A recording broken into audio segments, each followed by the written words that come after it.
প্রায় অর্ধ শতাব্দী পর হঠাৎ করে চট্টগ্রাম বন্দরে ভিড়ল রাশিয়ার যুদ্ধজাহাজ। একদিকে যখন রাশিয়ার যুদ্ধ চলছে ইউক্রেনের ভূখণ্ডে, আবার মধ্যপ্রাচ্যে চলছে আরব ইসরায়েলের সংঘাত, ঠিক সে সময় বাংলাদেশের বন্দরে রাশিয়ার যুদ্ধজাহাজ যেন নতুন এক বার্তা দিচ্ছে বিশ্ব রাজনীতিতে।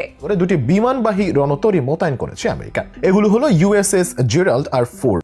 अस्सलाम वालेकुम व्यूअर्स, मैं हूं एहसान खान और आप देख रहे हैं हमारा यूट्यूब चैनल एहसान रिएक्शन विद एहसान। मैं उम्मीद करता हूं आप जहां भी होंगे एंजॉय करते होंगे, मज़े में होंगे और फिटफाट होंगे। रशिया का फ्लीट बांग्लादेश चिटागोंग पोर्ट पे आता है।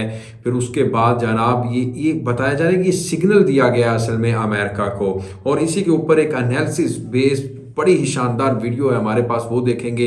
और बड़े बड़े जो थिंक टैंक हैं, बड़े बड़े तज्जियाकार हैं, वो इसके ऊपर बात कर रहे हैं, वो इसके ऊपर आर्टिकल लिख रहे हैं कि देखें अमेरिका को एक बड़ा तगड़ा किस्म का ये मैसेज दिया गया है और कहा गया है कि अगर आपने अफगानिस्तान बनाने की कोशिश की, इराक बनाने की कोशिश की बांग्लादेश को, या फिर जिस तरह से अमेरिका यूक्रेन के साथ मिलकर रशिया के खिलाफ कर रहा है, या फिर इसराइल के साथ मिलकर फ़लस्तीनियों के साथ जो कर रहा है, वो कह रहे हैं कि इस बार अगर बांग्लादेश के साथ करने की कोशिश की तो फिर रशिया अपनी जो नेवल शिप है या फिर फ्लीट लेकर, न्यूक्लियर सबमरीन लेकर बांग्लादेश के पानियों में उतर आएगा और फिर ये जरूरत नहीं करने देगा अमेरिका को कि वो बांग्लादेश के ऊपर हमला करे। लेकिन एक और भी डेवलपमेंट सामने आई है, वो आपके सामने रखनी है कि अमेरिका ने भी इंडियन ओशन में जनाब अपने 2 बड़े वारशिप वो भेज दिए हैं।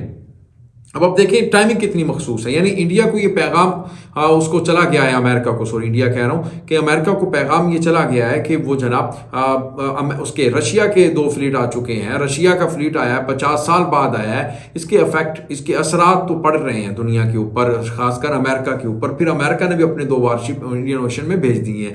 अब इसको लेकर के काफ़ी चर्चाएं हो रही हैं, बहुत सारे कॉलम लिखे जा रहे हैं, प्रोग्राम्स हो रहे हैं। एक और हमारे पास ये वीडियो है, मैं चाहता हूँ कि उसके ऊपर बात की जाए कि अब बांग्लादेश की जो प्लानिंग है वो किस तरह से सफारती तौर पर कामयाब होती हुई नजर आ रही है। दुनिया को बांग्लादेश दिखा रहा है कि जो रशिया के ताल्लुकात हैं बाकी ममालिक के साथ हैं, लेकिन बांग्लादेश के साथ उनका जो ताल्लुक है उसका एक अलग ही स्वैग है, उसका एक अलग ही एक दुनिया को दिखा दिया है बांग्लादेश ने कि हमारे साथ जो ताल्लुक है वो उन्होंने अपनी फ्लीट भेजी है बांग्लादेश में। अब आप देखें कि चिटागोंग की पोर्ट पर आ गई है। वो कह रहे हैं कि हमारे ताल्लुक, ये रिश्ता, ये रिलेशन नया नहीं है, 1971 से 1972 से है, जब रशिया ने हमारी मदद की थी, जब रशिया ने फ्लीट भेजा था चिटागोंग की पोर्ट पर और अपने नौबानी के जवान भी भेजे थे, जब आके उन्होंने जो माइंस बिछाई गई थी, बारूदी सुरंगें बिछाई गई थी, उनको आके क्लियर किया था। वो कह रहे हैं हमारा इनके साथ बहुत पुराना ताल्लुक है। अब वो एक तरफ ये भी बात कर रहे हैं और दूसरी तरफ ये भी कहा जा रहा है कि जो रशिया है वो कभी अब नहीं रुकेगा। वो उसने पैगाम दे दिया कि हम बांग्लादेशियों के साथ खड़े हुए हैं। अगर अमेरिका ने कोई हमाकत की, अगर अमेरिका ने किसी भी किस्म की इस तरह की गलती की तो उसको खमियाजा भुगतना पड़ेगा, उसका बहुत सख्त रिएक्शन सामने आएगा। तो यही इसी के ऊपर वीडियो, पहले वीडियो व्यूअर्स देखेंगे, फिर हम इसके ऊपर बात करेंगे। बढ़ते हैं जी वीडियो की तरफ। अगर अभी तक आपने हमारे यूट्यूब चैनल एहसान रिएक्शन को सब्सक्राइब नहीं किया, चैनल पर नहीं आए, अभी विजिट किया तो जनाब चैनल को सब्सक्राइब कर लें और बेल आइकन भी प्रेस कर दें। वीडियो को लाइक भी किया करें और कमेंट सेक्शन में आप अपनी फीडबैक से हमें जरूर आगाह भी किया करें। ले जी वीडियो देखिएगा, 3 2 1 एंड क्यू। শতাব্দী পর হঠাৎ করে চট্টগ্রাম বন্দরে ভিড়ল রাশিয়ার যুদ্ধজাহাজ। একদিকে যখন রাশিয়ার যুদ্ধ চলছে ইউক্রেনের ভূখণ্ডে, আবার মধ্যপ্রাচ্যে চলছে আরব ইসরায়েলের সংঘাত, ঠিক সে সময় বাংলাদেশের বন্দরে রাশিয়ার যুদ্ধজাহাজ যেন নতুন এক বার্তা দিচ্ছে বিশ্ব রাজনীতিতে। 1971-এর মুক্তিযুদ্ধের সময় বাংলাদেশকে সাপোর্ট দিতে নৌবহর ভিড়িয়েছিল রুশ নাবিকরা, নিরাপদ এবং মুক্ত করেছিল বঙ্গোপসাগরে ছড়িয়ে ছিটিয়ে থাকা মাইন। কিন্তু স্বাধীনতার প্রায় অর্ধ শতাব্দী পর আবারও কেন চট্টগ্রামে ভিড়ল রুশ নৌবহর? অন্যদিকে ভূমধ্য সাগরীয় অঞ্চলে যেভাবে রণতরী ভিড়িয়েছে মার্কিন যুক্তরাষ্ট্র, তার সাথে এই অঞ্চলের রুশ নৌবহরের কি সম্পর্ক রয়েছে, নাকি এই সবই স্বাভাবিক সামরিক প্রক্রিয়া? স্বাধীনতার সময় থেকে বাংলাদেশের অত্যন্ত পরম প্রিয় এক বন্ধু হিসেবে পাশে দাঁড়িয়েছে তৎকালীন সোভিয়েত ইউনিয়ন, যা আজকে রাশিয়া নামে পরিচিত। দুই দেশের আন্তঃবাণিজ্যিক সম্পর্ক যত বৃদ্ধি পেয়েছে, যোগাযোগ বেড়ে আরো গতি পেয়েছে সম্পর্কে। তারই ধারাবাহিকতায় পারমাণবিক বিদ্যুৎ কেন্দ্র প্রতিষ্ঠা এবং উৎপাদনে সহযোগিতার হাত বাড়িয়ে দিয়েছে রাশিয়া। তাই বর্তমানে বাংলাদেশ এবং রাশিয়ার সম্পর্ক যে অন্য অনেক সময়ের চেয়ে আরো বেশি গতিশীল তা স্পষ্ট হয়েছে রূপপুর পারমাণবিক বিদ্যুৎ কেন্দ্রের স্থাপনে। আর তারই ধারাবাহিকতায় এবার বন্ধুত্বপূর্ণ সফরে বাংলাদেশে এসেছে রাশিয়ার প্রশান্ত মহাসাগরীয় নৌবহরের 3টি জাহাজ। সেগুলো চট্টগ্রাম বন্দরে ফিরেছে বলে গত 12ই নভেম্বর রাশিয়ার পক্ষ থেকে জানানো হয়েছে। এর মধ্য দিয়ে 50 বছর পর রাশিয়ার কোনো যুদ্ধজাহাজ বাংলাদেশের বন্দরে ফিরল। বাংলাদেশের প্রধান সমুদ্র বন্দর ভেরারুশ নৌবহরে ওই জাহাজগুলোর মধ্যে রয়েছে সাবমেরিন বিধ্বংসী দুটি যুদ্ধজাহাজ। সেগুলোর নাম অ্যাডমিরাল ট্রিপতোস ও অ্যাডমিরাল প্যান্তেলিয়েভ।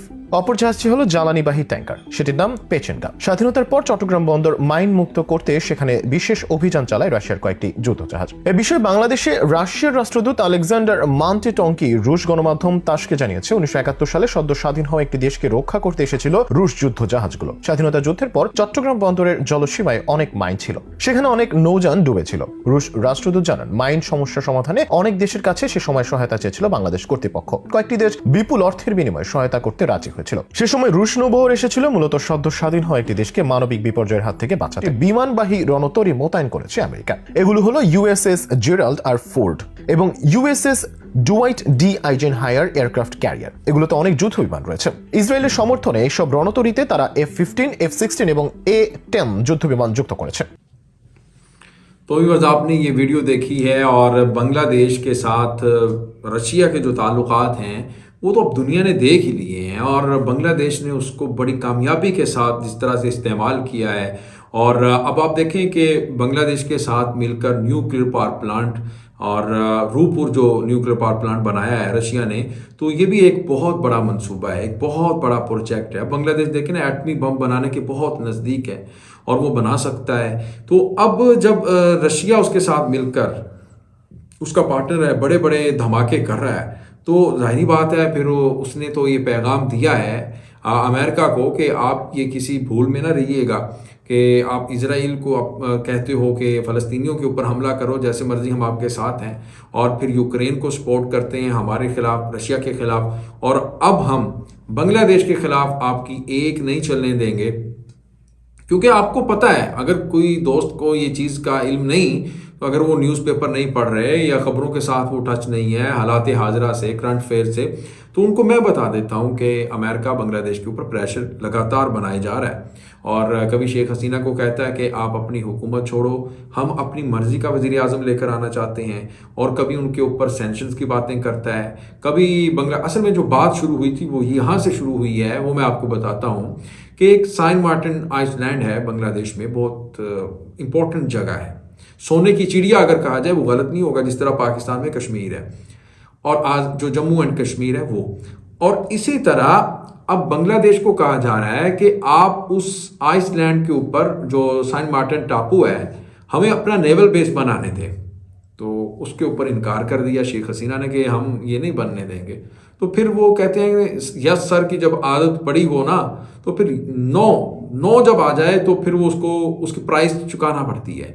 अब बांग्लादेश ने नो कर दिया, तो उसके बाद फिर जिस तरह से अमेरिका ने अब उनके खिलाफ साजिशें रचा रहा है, और कोई ना कोई कहीं ना कहीं आपको उनके खिलाफ साजिश बुनती हुई नजर आएगी अमेरिका की बांग्लादेश के खिलाफ। यही वजह है। अब देखिए ना, इंडियन ओशन में उन्होंने अपने 2 वारशिप भी भेज दिए हैं, और जब उसने देखा कि अपना फ्लीट उसने भेज दिया है रशिया ने, और 50 साल के बाद तब अमेरिका ने सपोर्ट के लिए भेजा था 7th नो अपना फ्लीट, तब इसने अपना न्यूक्लियर फ्लीट भेज दिया था रशिया ने, 1971-72 की बात है।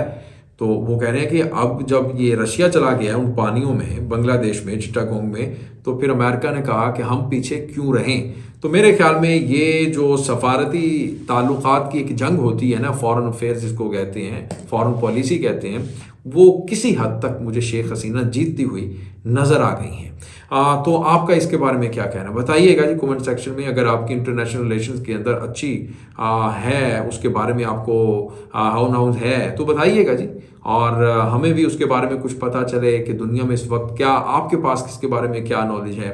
मैं और मेरी टीम उसको पढ़ेंगे और हमारे भी नॉलेज में इजाफा हो जाएगा। तो बताइएगा जी। इंशाल्लाह नेक्स्ट वीडियो तक मुझे दें इजाज़त। अल्लाह हाफिज़।